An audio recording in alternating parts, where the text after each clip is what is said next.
Good morning students. आशा है आपका जो राखी का त्यौहार था बड़े धूमधाम से आपने मनाया होगा, खूब सारा एंजॉय किया होगा और आपने थोड़ी सी पढ़ाई भी की होगी।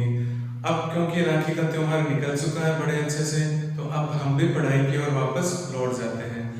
आज मैं आपको उन विद्यार्थियों के नाम के बारे में जानकारी देना चाहूँगा जिन्होंने हमें सही उत्तर लिख करके हर बार हमें व्हाट्सएप के माध्यम से हमसे संपर्क किया और हमें बताया कि ये जो प्रश्न आपने दिए थे अभ्यास के लिए वो इस प्रकार से हमने हल किए। बड़ा अच्छा लगता है जब कही हुई बात का विद्यार्थी अनुसरण करते हैं और अपने जवाब लिख करके हमें भेजते हैं। भेजने का तरीका चाहे कोई भी हो, लेकिन अगर हम तक वो भेजते हैं इसका मतलब हमारा पढ़ाया हुआ कहीं ना कहीं हम ये मानते हैं कि विद्यार्थियों तक पहुंच रहा है। तो हालांकि मैंने बहुत ज़्यादा उम्मीद की थी कि बहुत सारे विद्यार्थी ये काम करेंगे, लेकिन कुछ विद्यार्थियों ने ही ऐसा किया और उन कुछ विद्यार्थियों में से जो 5 विद्यार्थी जिन्होंने एकदम सही जवाब हर बार भेजे हैं उनके नाम मैं आपको बताना चाहूँगा। तो प्यारे विद्यार्थियों जिन्होंने हर बार दी गई एक्सरसाइज के सही उत्तर लिख के हमको भेजे हैं उनमें से पहला नाम है अभिषेक मिश्रा का,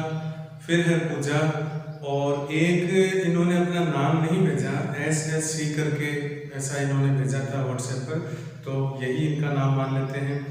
मोहित सोनी है और 5वें जो विद्यार्थी है वो है नमन नाम के विद्यार्थी। इन 500 विद्यार्थियों को मेरी तरफ से बधाई और शुभकामनाएं भी। जब भी ये आगे सवाल हल करें, जब भी अंग्रेजी के कोई भी टॉपिक हल करें, मैं ऐसी शुभकामनाएं देता हूँ कि इनका हर टॉपिक आसानी से क्लियर हो जाए। विद्यार्थियों, आज की ऑनलाइन कक्षा में आप सभी का हमारे चैनल पर हार्दिक स्वागत है। विद्यार्थियों, आज की कक्षा में हम जानेंगे प्रेजेंट के परफेक्ट टेंस के टाइप फर्स्ट के बारे में, यानी कि आज हम जानेंगे हिंदी से अंग्रेजी प्रेजेंट परफेक्ट टेंस में हम किस प्रकार बनाते हैं।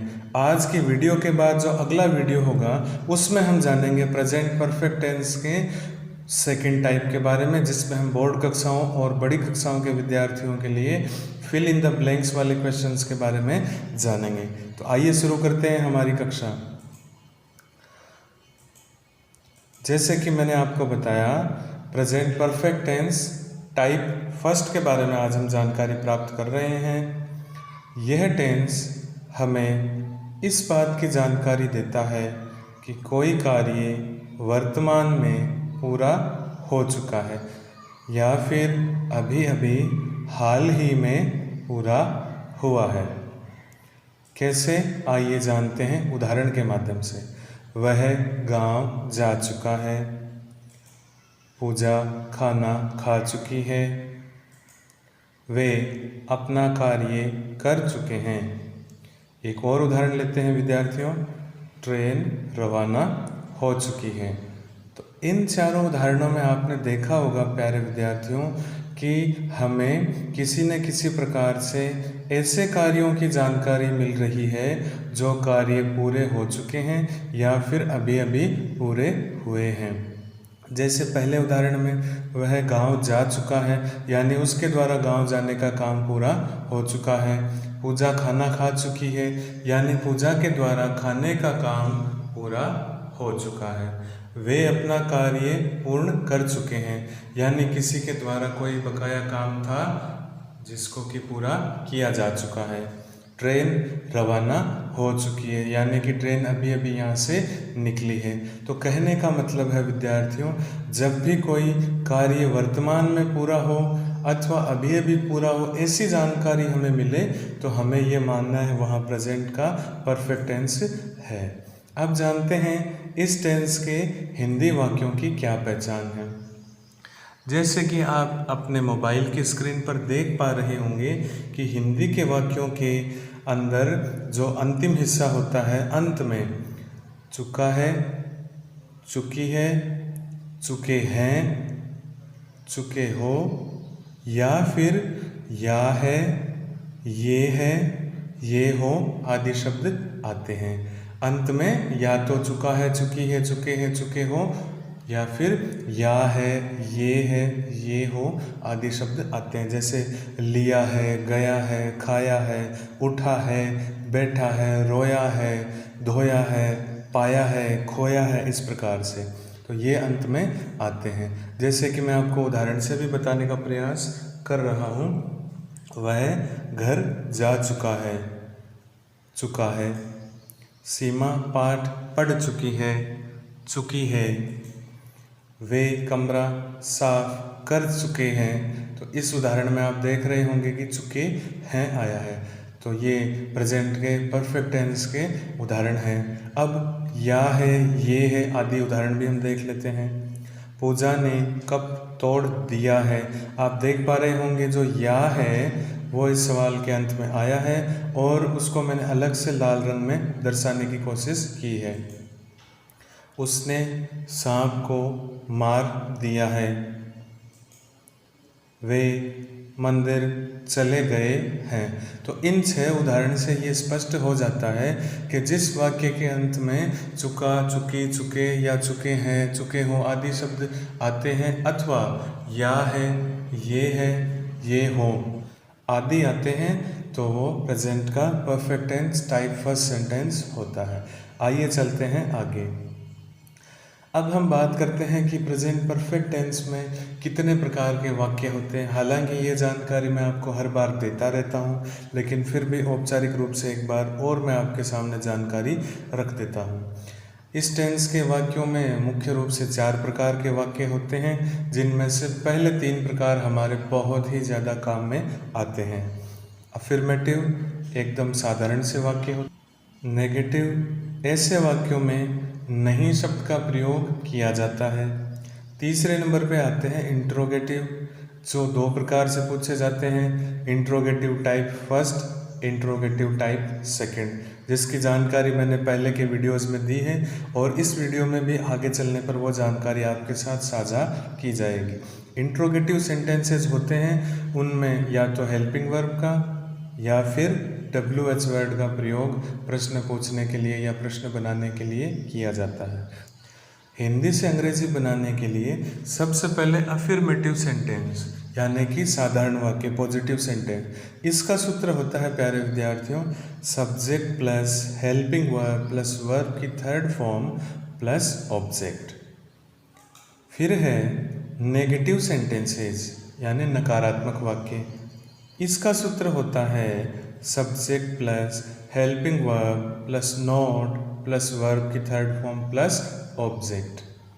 फिर है इंट्रोगेटिव टाइप फर्स्ट, इसका सूत्र होता है helping verb plus subject plus verb की थर्ड फॉर्म प्लस ऑब्जेक्ट। और प्यारे विद्यार्थियों, इंट्रोगेटिव टाइप सेकंड का जो सूत्र होता है वो है WH word plus helping verb plus subject plus verb की थर्ड फॉर्म प्लस ऑब्जेक्ट।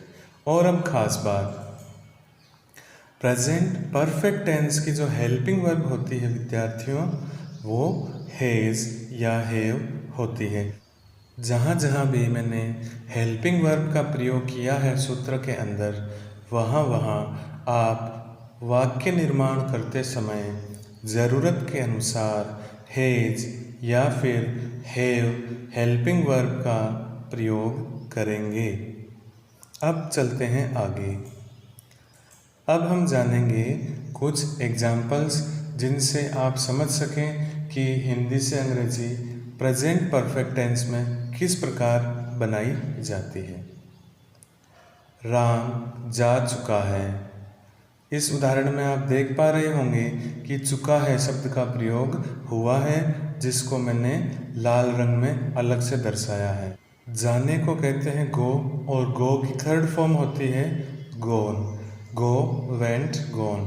तो क्योंकि प्रेजेंट का परफेक्ट टेंस चल रहा है विद्यार्थियों, इसलिए हेल्पिंग वर्ब के साथ हम हमेशा थर्ड फॉर्म का यूज़ करेंगे। सीमा घर साफ कर चुकी है। यहाँ आप देख पा रहे होंगे चुकी है का प्रयोग इस वाक्य में हुआ है, जिससे हम पहचान सकते हैं कि यह प्रेजेंट के परफेक्ट टेंस का सेंटेंस है। एग्जाम्पल को इंग्लिश में कैसे सेट करेंगे? सीमा हैज़ क्लीन द हाउस। फिर है वे सीकर से आ गए हैं। गए हैं या है, ये हो, इनमें से एक का प्रयोग यहाँ पर हुआ है। तो उत्तर बनेगा they have come from Sikar. दे हमारे सवाल का प्लूरल सब्जेक्ट है और हमेशा प्लूरल सब्जेक्ट के साथ हैव का प्रयोग हम करते हैं और मेन वर्ब की थर्ड फॉर्म का यूज़ हम करते हैं। तो यहाँ आना का मतलब होता है कम की थर्ड फॉर्म भी कम ही होती है, कम, केम, कम। तो इसका उत्तर बनेगा they have come from Sikar. फिर है मैंने काम पूरा कर लिया है, या है, सब्जेक्ट है मैंने यानी कि आई, मैं अपने बारे में बता रहा हूँ तो आई सब्जेक्ट होगा। आई के साथ हमेशा हैव का प्रयोग करते हैं हेल्पिंग वर्ब के रूप में। और पूरा करना यानी कंप्लीट, और कंप्लीट की थर्ड फॉर्म होती है completed. I have completed work. इस प्रकार से आप समझ गए होंगे कि प्रेजेंट परफेक्ट टेंस के जो सेंटेंस है किस प्रकार से आते हैं और कैसे उनकी इंग्लिश बनाई जाती है। सिंगुलर सब्जेक्ट के साथ हेल्पिंग वर्ब हैज़ का प्रयोग और मेन वर्ब की थर्ड फॉर्म का प्रयोग किया जाएगा प्यारे विद्यार्थियों।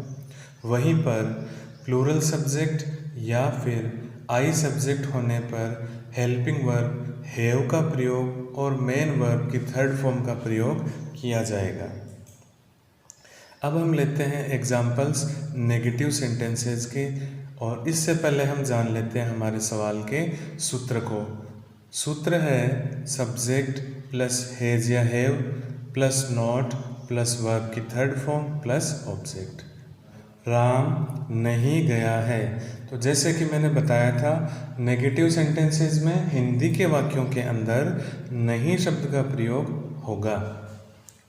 Ram has not gone. Ram singular subject है, हैज़ हेल्पिंग वर्ब है, नॉट का प्रयोग हमने किया है क्योंकि सवाल नकारात्मक है, और गो यानी जाना और उसकी थर्ड फॉर्म होती है गॉन। तो आंसर बना हमारा राम हैज़ नॉट गॉन। दूसरा सवाल, सीमा ने खाना नहीं बनाया है। सब्जेक्ट है सीमा और एक वचन है, इस वजह से हेल्पिंग वर्ब हमने ली है हैज।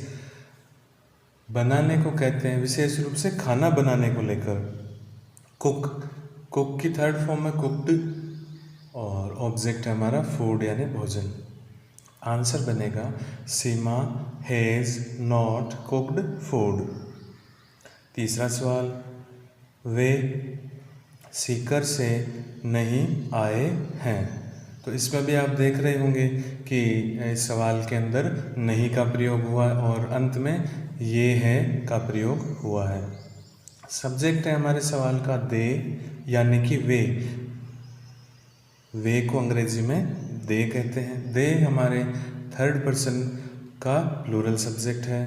ऐसे में हेल्पिंग वर्ब हैव का यूज़ हम करेंगे, और नेगेटिव है सेंटेंस, इसके लिए नॉट का प्रयोग करेंगे। आना को कहते हैं कम की थर्ड फॉर्म हमेशा कम ही होती है, कम, केम, कम। और किसी स्थान से जब हम आते हैं तो उसके पहले हम फ्रॉम प्रीपोजिशन का यूज़ करते हैं। तो आंसर बनेगा विद्यार्थियों they have not come from Sikar. They have not come from Sikar. एक और उदाहरण देखते हैं, मैंने काम पूरा नहीं किया है। सब्जेक्ट है आई और इसके साथ हेल्पिंग वर्ब हैव का प्रयोग किया जाता है। नेगेटिव वाक्य होने की वजह से नॉट का प्रयोग किया जाता है। पूरा करना एक वर्ब है जिसका थर्ड फॉर्म बनता है कंप्लीटेड, और ऑब्जेक्ट है वर्क। तो आंसर बनेगा विद्यार्थियों I have not completed work. इन चार उदाहरणों से आप समझ गए होंगे कि प्रेजेंट परफेक्ट टेंस के जो हिंदी के वाक्य होते हैं उनमें नहीं का प्रयोग होता है, चुका चुकी चुके का प्रयोग होता है, या फिर या है, ये है, इस तरह से प्रयोग में हम लेते हैं शब्दों को। अब चलते हैं आगे। तो आगे जैसे ही हम चलते हैं हमारे पास में आ जाते हैं इंट्रोगेटिव सेंटेंसेज टाइप फर्स्ट। और ये मैंने आपको बताया है कि इंट्रोगेटिव सेंटेंसेज टाइप फर्स्ट क्या होते हैं। ऐसे वाक्य होते हैं विद्यार्थियों जिनकी शुरुआत क्या शब्द से होती है, जिनके उत्तर हम हाँ या ना में दे सकते हैं। और ऐसे प्रश्नों के उत्तर बनाने के लिए हम शुरुआत करते हैं हेल्पिंग वर्ब हैज़ या हैव की। ऐसा इसलिए करते हैं विद्यार्थियों क्योंकि हम इस समय प्रेजेंट के परफेक्ट टेंस के बारे में जानने का प्रयास कर रहे हैं। हैज़ या have plus subject, main verb की थर्ड फॉर्म और उसके बाद ऑब्जेक्ट। चूँकि यह प्रश्नवाचक वाक्य है इसलिए यहाँ अंत में प्रश्नसूचक चिन्ह का प्रयोग भी किया जाएगा। उदाहरण नंबर 1 से हम समझने का प्रयास करते हैं। क्या वे खेल चुके हैं? Have they played. क्या से शुरुआत हुई है और सब्जेक्ट है वे को हम कहते हैं दे, और दे प्लूरल सब्जेक्ट है इसलिए हेल्पिंग वर्ब हैव का यूज हम सबसे पहले करेंगे। Have they played. फिर है क्या राम खाना खा चुका है? सब्जेक्ट है राम, सिंगुलर सब्जेक्ट है, इसके लिए हमने हेल्पिंग वर्ब हैज़ का प्रयोग वाक्य के शुरू में किया है। खाने को कहते हैं या लेने को कहते हैं टेक। टेक की थर्ड फॉर्म होती है taken. Has Ram taken food. इस वाक्य को आप ऐसे भी बना सकते हैं, हैज़ राम ईटन फूड। ईट का प्रयोग करके आप इस वाक्य को बना सकते हैं। फिर है क्या पूजा मंदिर जा चुकी है? सब्जेक्ट है पूजा जो कि एक नाउन है लेकिन वो सिंगुलर है, इस वजह से सब्जेक्ट के हेल्पिंग वर्ब के रूप में हमने हैज़ का प्रयोग किया है। जाने को हम कहते हैं गो की थर्ड फॉर्म होती है गोन। और कहीं भी हम जाते हैं तो उसके पहले हम प्रीपोजिशन टू का प्रयोग करते हैं, इसलिए इस सवाल में हमने टेम्पल के पहले टू का प्रयोग किया है। तो उत्तर बना हमारा has Puja gone to temple. विद्यार्थियों तीसरे सवाल का उत्तर बना has Puja gone to temple. तो इस प्रकार से इन उदाहरण से आप समझ गए होंगे कि इंट्रोगेटिव सेंटेंसेस टाइप फर्स्ट क्या होते हैं, कैसे पहचानने में आते हैं और कैसे स्ट्रक्चर के माध्यम से इनको हल किया जाता है। उदाहरण और भी दिए जा सकते हैं लेकिन चूंकि वीडियो पहले से ही काफ़ी लंबा हो चुका है इसलिए हमने उदाहरण कम रखे हैं। बाकी आप अभ्यास करेंगे तो आप श्रेष्ठतम परिणाम को प्राप्त करेंगे। अब चलते हैं आगे। अब हम जानेंगे इंट्रोगेटिव सेंटेंसेस टाइप सेकंड के बारे में। जैसे कि मैंने पहले वीडियोस में भी आपको बताया है कि ऐसे वाक्यों के बीच में WH वर्ड होते हैं, क्या, क्यों, कब, कैसे, कहाँ, ये सारे WH वर्ड इन वाक्यों के बीच में होते हैं और इनका उत्तर बनाते समय हम WH वर्ड को आंसर के शुरू में लिख देते हैं। सूत्र इस प्रकार होता है विद्यार्थियों, WH word plus helping verb, WH word plus helping verb plus subject plus third form of main verb plus object और अंत में प्रश्नवाचक चिन्ह क्वेश्चन मार्क। उदाहरण देखते हैं, वह घर कैसे गई है। तो इस प्रश्नवाचक वाक्य में कैसे शब्द का प्रयोग वाक्य के बीच में हुआ है और ऐसी परिस्थिति में हम सबसे पहले हाउ शब्द को आगे रखेंगे। कैसे का अंग्रेजी WH वर्ड होता है हाउ। सिंगुलर सब्जेक्ट है वह, इसलिए हम हैज़ का प्रयोग हेल्पिंग वर्ब के रूप में करेंगे।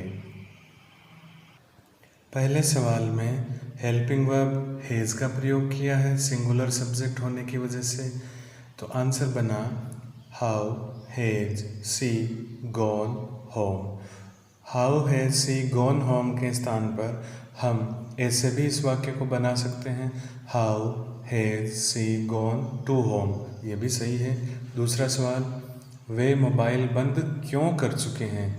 दूसरे प्रश्न में WH वर्ड के रूप में क्यों शब्द का प्रयोग किया गया है, जिसको मैंने लाल रंग में अलग तरीके से दर्शाने का प्रयास किया है।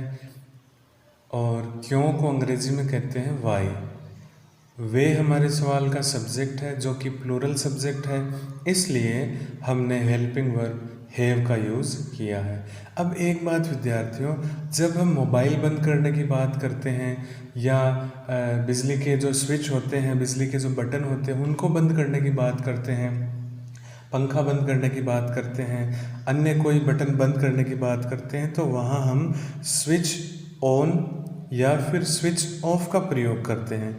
यहाँ मोबाइल को बंद करने की बात की गई है, तो ये एक प्रकार का इलेक्ट्रॉनिक आइटम है, इलेक्ट्रॉनिक उपकरण है, तो ऐसी परिस्थिति में हम स्विच ऑफ का यूज़ करेंगे या फिर स्विच ऑन का यूज़ करते हैं। यहाँ बंद करने की बात हो रही है, इसलिए हमने मेन वर्ब स्विच ऑन का उपयोग किया है और इसका थर्ड फॉर्म बना स्विच्ड ऑफ।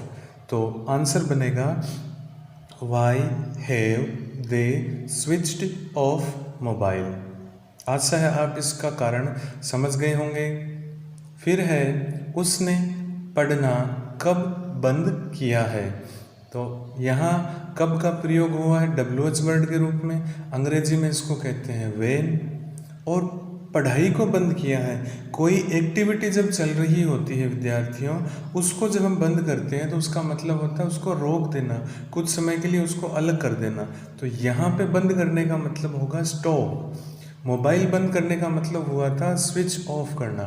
यहाँ पे पढ़ाई को बंद करने की बात हो रही है, इसलिए हमने यहाँ पे मेन वर्ब स्टॉप को काम में लिया है। थर्ड फॉर्म हमने बनाई है स्टॉप्ड और सिंगुलर सब्जेक्ट है हमारा ही, वह है, तो इसके साथ हमने हेल्पिंग वर्ब हैज़ का प्रयोग किया है।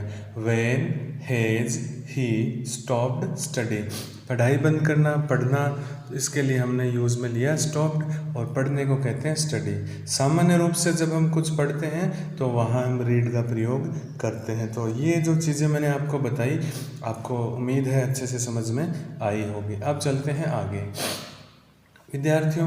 अब हम जानते हैं कि इतनी देर में इस वीडियो के अंदर हमने क्या सीखने का प्रयास किया, अब तक हमने क्या सीखा, इसका एक क्विक रिवीजन लेते हैं। हमने सीखा present perfect tense type first के सेंटेंसेस के बारे में। हमने 3 प्रकार के वाक्यों की जानकारी देखी जिनसे हम हिंदी से अंग्रेजी बना सकते हैं। Affirmative, negative, interrogative, type first और टाइप सेकंड।